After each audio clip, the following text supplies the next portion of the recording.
आज हम सीखेंगे वेक्टर अलजेब्रा का एक क्वेश्चन है। देखिए एक नंबर में आता है, find the unit vector in the direction of given vector. ठीक है ना। तो ये वेक्टर ए दिया है, इसको वेक्टर ए मान लेते हैं। वेक्टर ए दिया है आपका 3i cap minus 6j cap plus 2k cap. अब हमको यूनिट वेक्टर बनाना है। यूनिट वेक्टर क्या होता है? यूनिट वेक्टर क्या होता है? ऐसा वेक्टर जिसका मैग्नीट्यूड कितना हो? 1 हो। ठीक, लेकिन इसी के डायरेक्शन में बताना है।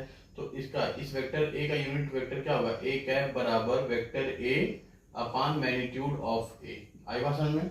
किसी वेक्टर का मैग्नीट्यूड कैसे निकालते हैं? मान लीजिए कोई वेक्टर ए है X I cap plus Y J cap plus Z K cap, तो उसका मैग्नीट्यूड निकलता है मैग्नीट्यूड ऑफ ए बराबर under root X square plus Y square plus Z square. आई बात समझ में?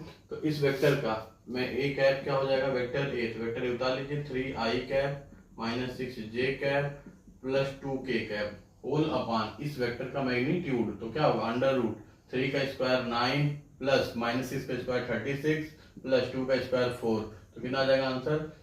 45 7 यानी 1/7 3i cap minus 6j cap plus 2k cap. यह है यूनिट वेक्टर है in the direction of this vector. Thank you.